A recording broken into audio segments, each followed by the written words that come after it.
Vamos a hablar de un estilo que se llama Art Nouveau. Vamos a primero ver la historia de cómo esto se da.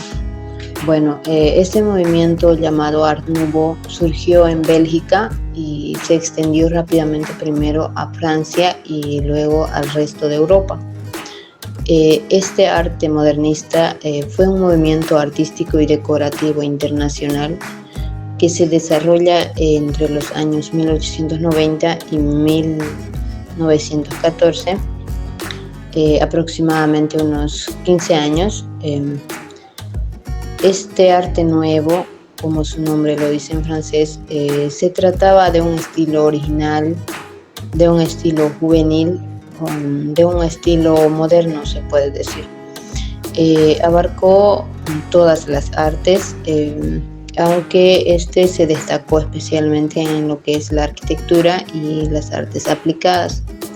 Las artes aplicadas, también llamadas artes utilitarias, son aquellos objetos de uso diario, ejemplo como una taza que se usa a diario, ¿no?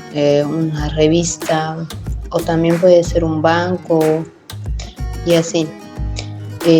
Los antecedentes de este arte pueden encontrarse en el movimiento inglés Art y Craft, que era artes y oficios. Este movimiento, que fue fundado por William Morris en 1861, el cual revalorizaba la artesanía tradicional y la naturaleza en contra de la creciente industrialización. Las tres imágenes de la derecha son obras creadas por el arquitecto Morris, el cual sirvió como inspiración para este nuevo movimiento.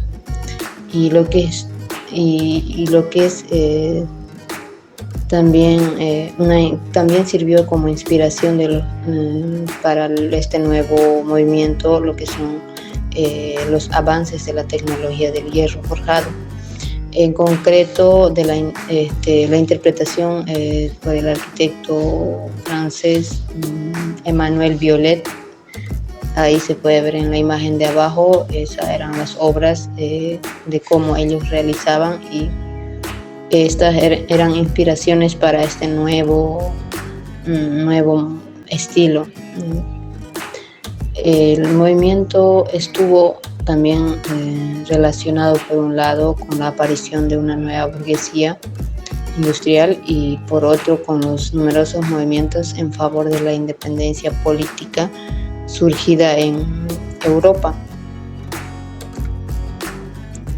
Este Art Nouveau fue difundido rápidamente a través de revistas, y una de las tantas era la revista llamada El Estudio, en la cual incluía imágenes de gran calidad que eran producidas en serie gracias a nuevas técnicas de impresión como la litografía y la fotolitografía, que iniciaron su andadura comercial en las décadas de 1880 y 1890. La litografía, para entender un poco mejor, es un procedimiento de impresión que consistía en trazar un dibujo o un texto o también una fotografía en una piedra o en una plancha metálica. Pero hoy en día casi esto ya no se usa, salvo para la obtención y duplicación de obras artísticas. El Art Nouveau también valoró lo que son las artes aplicadas y la naturaleza, pero a diferencia del Art Craft, aprovechó lo que son los materiales y las técnicas disponibles en la era industrial para crear un estilo moderno. En la primera imagen observamos un detalle del pórtico del edificio La Virette, que se encuentra en París. Está construida en materiales de hierro y tiene formas orgánicas. Y en la segunda imagen vemos una puerta del Castel Béranger, igual que se encuentra en París. Tiene una simetría. Fue otro rasgo común en el Art Nouveau. Esta característica permitía acentuar la sensación de dinamismo y ligereza con la que se interpretaban estos tiempos modernos. Continuando, el Art Nouveau en la arquitectura. Ahora hablamos en la arquitectura en específico. La arquitectura Art Nouveau se caracterizaba por las líneas sinuosas que creaban composiciones suaves y orgánicas. Las líneas curvas que se encuentran en este movimiento se puede observar en muebles, en adornos y en la herrería en sí, en la mayor parte, como las barandas de la escalera. Por ejemplo, en la imagen de la derecha se puede observar que la baranda está de hierro. Este movimiento Art Nouveau fue bastante propagado en la arquitectura, ¿no? Adoptó también una estética basada en la naturaleza. Sus obras contaban con elementos que la imitaban, como formas orgánicas o un estilo más florido. Un claro ejemplo en la primera imagen, que tiene forma de raíces, tiene forma orgánica, ¿no? Y también el uso de materiales en específico, como el hierro, que simulaba el movimiento de los árboles, y el vidrio que daba una ligereza a las construcciones. Continuando,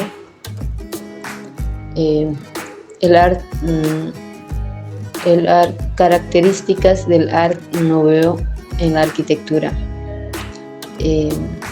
Vamos a ver las principales características del Art Nouveau o cómo podemos reconocer viendo una obra. Uno era líneas curvas, asimétricas y delicadas. Dos, la naturaleza era el principal fuente de inspiración para este movimiento. Otra característica, el prestigio de las formas orgánicas. Las curvas orgánicas son uno de los elementos más emblemáticos de la arquitectura Art Nouveau. Las líneas ondeadas que caracterizaban el arte del estilo a menudo se transformaban en herrería o incluso en paredes curvas. Otra característica es que la combinación de forma y función. Estos eran diseños extravagantes. También otra característica, el uso de materiales como el vidrio y el hierro. Dado que la arquitectura Art Nouveau es el resultado de un movimiento artístico de las artes decorativas, tiene sentido que estos espacios incluyan la complejidad y los detalles de otros estilos de arte. Un ejemplo en esta atención al detalle es la herrería, que se encuentra en todas las construcciones, desde las barandas hasta los detalles de las ventanas. También otra característica es que eran inspiraciones de estilos anteriores como el barroco y el rococó, al igual que las pinturas e ilustraciones de este estilo artístico. Los edificios Art Nouveau utilizaban colores brillantes para decorar sus formas. Los colores populares incluyen el verde claro y el azul que se contraste, y con unos detalles ornamentales de oro. Y la presencia de vitrales son otra forma de introducir colores brillantes en los espacios. Esas son algunas de las características principales de este estilo. Continuando, sus principios. Ahora hablamos de sus principios de este estilo Art Nouveau. El motivo característico del Art Nouveau es una forma fluida con aspecto de planta, similar a las que aparecieron por primera vez en las ilustraciones de libros ingleses y en las obras cerámicas francesas de las décadas de 1870. Estas obras Art Nouveau tenían en común el principio de que en el ornamento la imitación de la naturaleza debía quedar subordinada a la organización de la superficie plana. En su libro Du Dessin, llamado El dibujo y color, publicado en 1885, el ceramista Félix Branquemut nos define un nuevo concepto que dice que el ornamento no copia necesariamente la naturaleza, ni siquiera cuando tomó prestados motivos de ella. Su infidelidad a ella se debe al hecho de que se ocupa únicamente de embellecer superficies y de que depende de los materiales que tiene que adornar y de las formas que tienen que respetar sin alterarlas. En el Art Nouveau, esta dependencia funcional del ornamento llevó a una paradójica inversión. En lugar de obedecer simplemente a la forma del objeto, el ornamento comenzó a fundirse con él, introduciéndole una nueva vida. Hablar de la forma, del espacio y tecnología. Basándonos en la forma, los artistas del Art Nouveau se inspiraron en las formas de la naturaleza. No se trataba simplemente de retratar animales o plantas, no imitaban la naturaleza, sino que la observaban, la estudiaban y usaban sus principios formales para buscar nuevas ideas. Por ello, estudiaban los tallos, las raíces, las formaciones rocosas, los caparazones y toda clase de elementos de la naturaleza. De ahí tomaron las líneas y formas geométricas que fueron dándole originalidad y belleza al nuevo estilo. La forma de la línea ondulante predomina, ya que en la naturaleza la línea recta no existe. El Art Nouveau adoptó la línea ondulante como rasgo distintivo, con líneas asimétricas, sinuosas y entramadas. Las formas hinchadas y onduladas destacan en sus estructuras en una forma a veces llamada curva de latigazo. Las líneas se estiran, luego se doblan sobre sí mismas. Es un sello del estilo.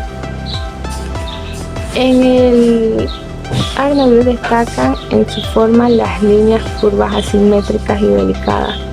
La naturaleza, como si bien dijimos, fue la fuente de inspiración y dando un prestigio de las formas orgánicas.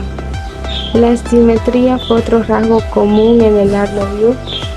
Esta característica permitía acentuar las sensaciones de dinamismo y ligereza con las que se interpretaban los tiempos modernos, y también destacan en las formas su riqueza ornamental, ya que en el Art Nouveau proliferan los elementos decorativos u ornamentales, a través de los cuales se procuran composiciones rítmicas y armoniosas.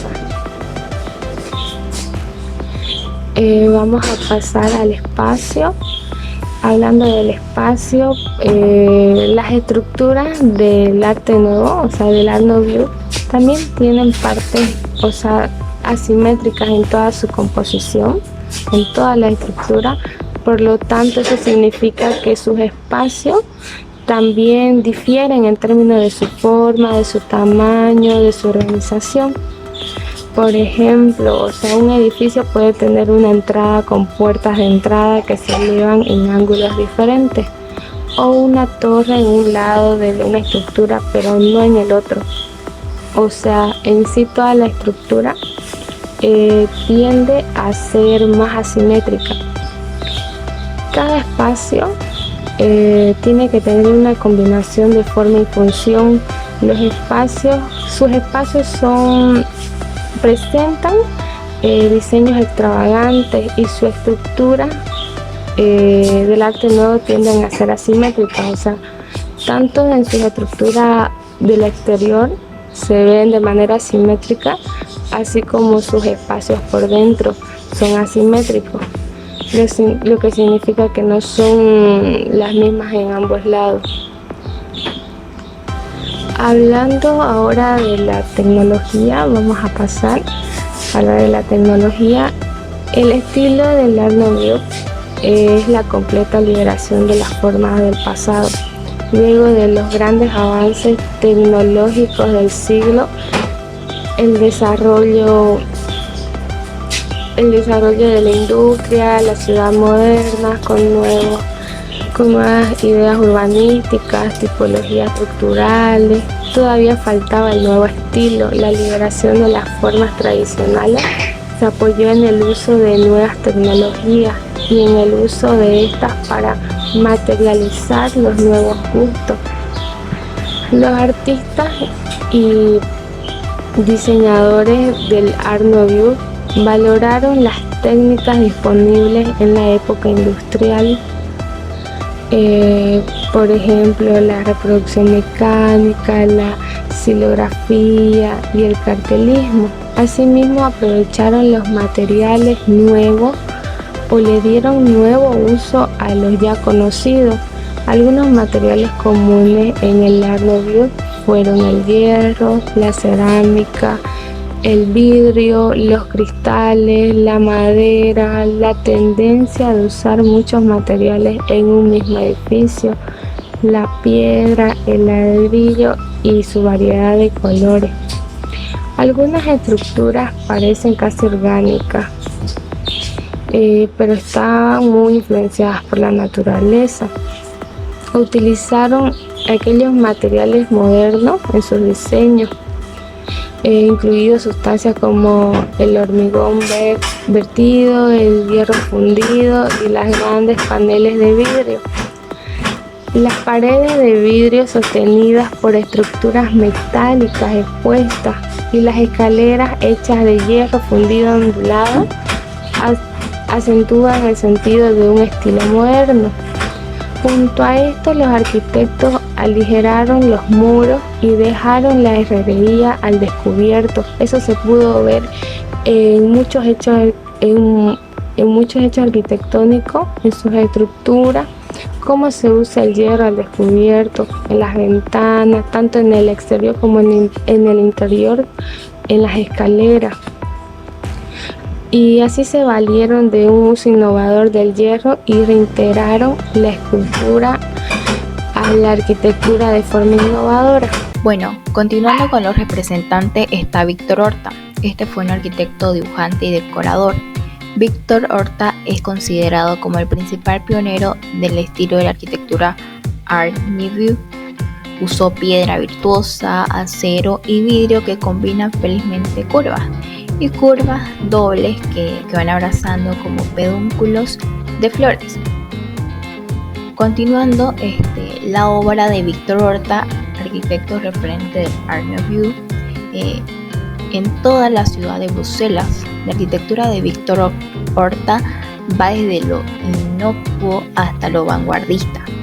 Si bien muchos de sus edificios se completaron con el estilo tradicional de Beaux-Arts en sus obras de Art Nouveau, la mayoría casas de élite belga es la más reconocidas y requeridas, ¿no?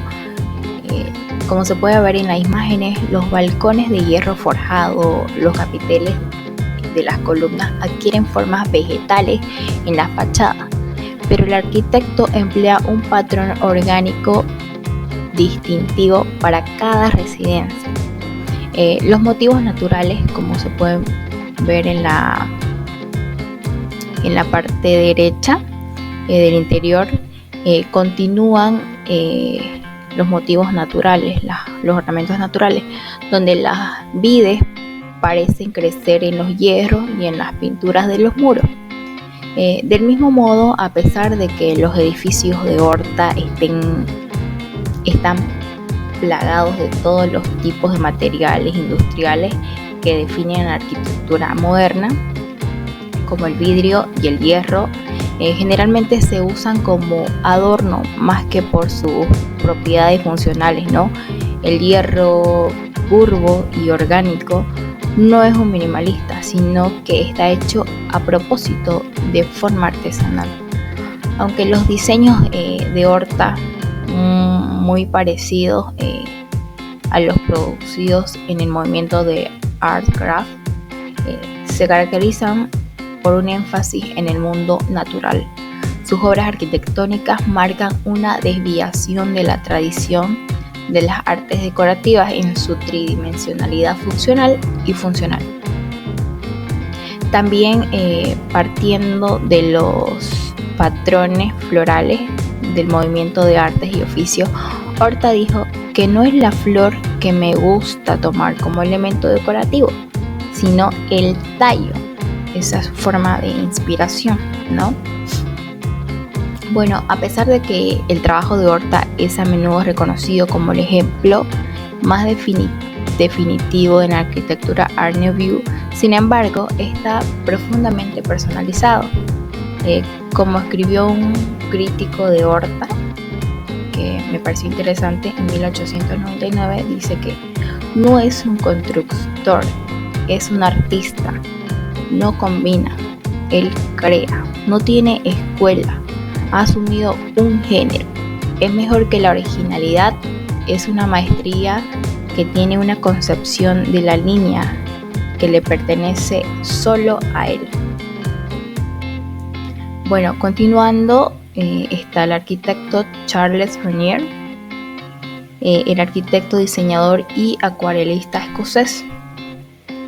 Charles fue uno de los representantes más destacados del movimiento de Artcraft y el máximo exponente del Art Nouveau en su tierra natal. Sus famosos motivos florales abstractos no han dejado de fascinar ni embellecer todo tipo de objetos, inspirado colecciones de moda e incluso hasta películas. Desde muy joven, Charles demostró que tenía talento para el diseño y la arquitectura. Compaginó las dos disciplinas y completó su formación en una gira arquitectónica que lo llevó por Italia.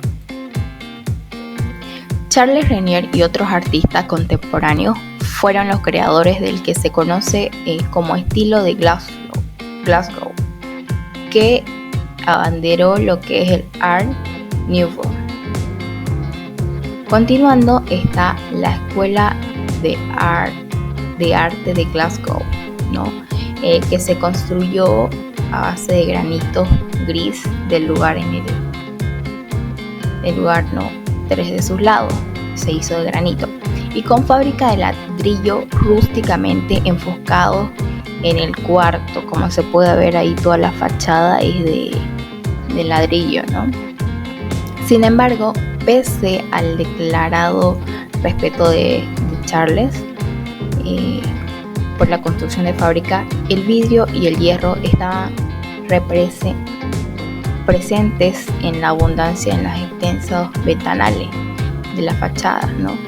Lo que está en las aulas orientadas hacia el norte, que ocupan toda la longitud de la fachada principal.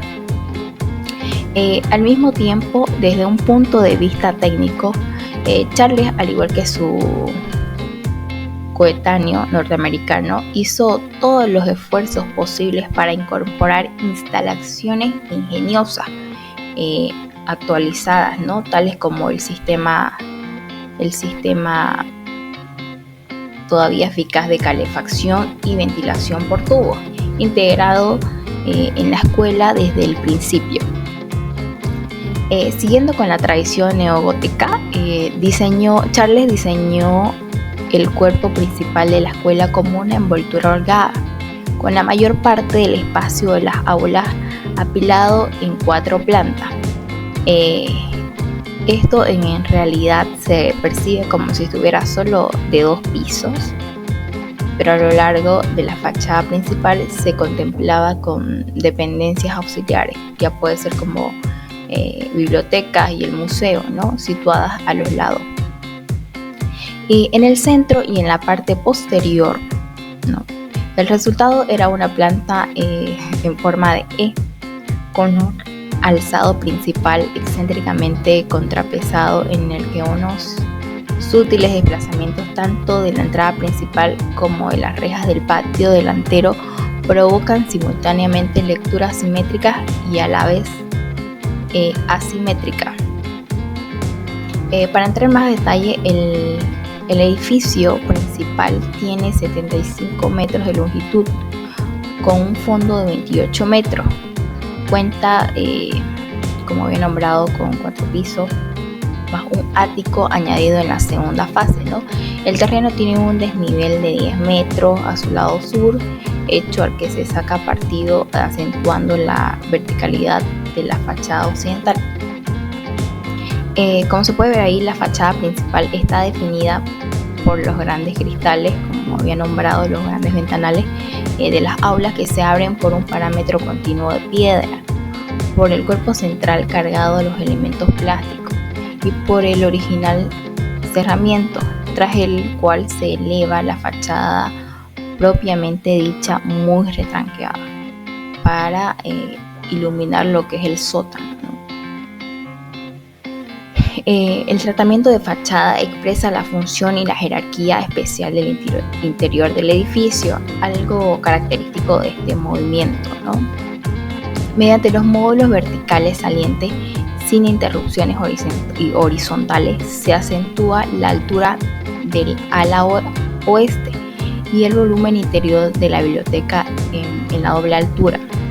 La irregularidad de la piedra en el testero de los estudios, contrastado con la fábrica de sillería de piso bajo, continuando con las escuadras de hierro forjado, refuerzan los delgados maineles de las cristaleras y sirven para apoyar una plataforma desde la que poder limpiar los ventanales amplios, ¿no? Los cristales. Los remates no repiten nunca el mismo motivo, sino que introducen sutiles variaciones. La verja lleva unos posteos inspirados de motivos heráldicos, celtas y japoneses. Y la coronación del edificio consiste en una gran cornisa de losas en voladizo muy pronunciada, ya para que esto proteja de la lluvia inmensa las inmensas cristales y proporciona un potente remate a la fachada, ¿no? Le da una forma estética y también se puede ver ahí la parte interior de lo que es la Escuela de Arte de Glasgow. Continuando está el arquitecto Otto Wagner, es un arquitecto austriaco, figura central de la arquitectura de su país, que partió de la tradición para evolucionar hacia tendencias cada vez más avanzadas, ¿no? Primero el modernismo y finalmente la arquitectura, en lo que viene a ser en acero y vidrio, con lo que revolucionó la arquitectónica austriaca. Su combinación fue tanto teórica como práctica, y en ambos sentidos Otto ejerció una gran influencia sobre arquitectos más jóvenes. Continuando está la estación de metro situada en Carplex. Es una espléndida obra de Otto, una de las más famosas, construida entre los años 1895 y 1899. Otto Wagner estuvo encargado de diseñar y cooperar con la ingeniería muchos detalles del primer sistema del metro de la ciudad. Las soluciones dadas a diversos puentes y túneles tienen gran interés, ¿no? Pero no son comparables con los elegantes pabellones de la salida de la estación de Carplex. Como se puede apreciar en la imagen, ¿no? El color verde de cobre de los tejados y su ornamentación coordinan con la Carkirchen que se ve de fondo. En el mármol blanco de los revestimientos y en los aleros se estamparon diseños dorados, repitiéndose el motivo favorito del arquitecto, el girasol. Pero el impacto mayor lo causan las líneas curvas, ¿no? de los tejados de ambos edificios. Los pabellones quedan uno frente de otro. En ellos se aprecia también una intensa depuración formal y decorativa vinculada tanto a los elementos propios del modernismo como a los elementos industriales. Los edificios pertenecen al periodo en el que el arquitecto fue nombrado Oberbaurat, consejero superior para la construcción de Viena, ¿no? Y que hizo que su estilo y trabajo se expandiera por la ciudad. Esto actualmente ya no es una estación de metro, sino que es un animado café y el otro es una sala de exposiciones. Continuando, por último tenemos al arquitecto Joseph Hoffmann, que fue uno de los discípulos de Otto Wagner, cuyo racionalismo le encaminó hacia una depuración elegante. Sus proyectos iniciales, como el sanatorio de los Buckersdorf en Austria, hacía hincapié en los dibujos ortogonales. Continuando, sus obras más destacadas fue el Palacio Stocklet en 1911 en Bruselas, ¿no? Un gran edificio compuesto, y anticipó muchas de las cuestiones de la arquitectura moderna. Este palacio cuenta con líneas y colores simples y puros, como se puede apreciar ahí en la fachada, alejándose más que todo del clasicismo. Cuenta sin embargo con una ornamentación Art Nouveau un poco excesiva para lo que luego sería el modernismo. Es decir, es un paso intermedio entre el Art Nouveau y el Art Deco. Es un edificio de 2 alturas, con 60 metros de ancho y hasta 20 de lado. Como se puede ver, es asimétrico y su unidad fundamental son bloques rectangulares remarcados con líneas y esquinas exageradas. La simpleza del exterior se suaviza con las ventanas amplias, el porche techado y las 4 esculturas de bronce de Franz Metzner coronando la torre principal. En el interior es igualmente simple y funcional para transmitir orden y armonía con los bloques de mármol, ¿no? Sin embargo, la decoración es más profusa. Destacan los frisos en mosaico de Klimt y los murales de Ludwig Erich, ¿no? Como podemos ver ahí, la parte interior, ¿no?, del comedor, que es uno de los más elegantes de este palacio, es impactante. Todo está recubierto con mármol noruego. La armonía geométrica anticipa las líneas venideras del Art Deco, como ya hemos apuntado. Todo fue diseñado por Hoffmann y la Wagner, desde los muebles, la iluminación, desde los cristales hasta la cuchillería de la plata y vajilla. Incluso se cuenta que la Wagner creó su salón de moda tras la vista de un alumno, y el comentario de que lo único que no encajaba con la armonía estilística del conjunto era la toilette de Madame Scott, vestida según las modas parisas.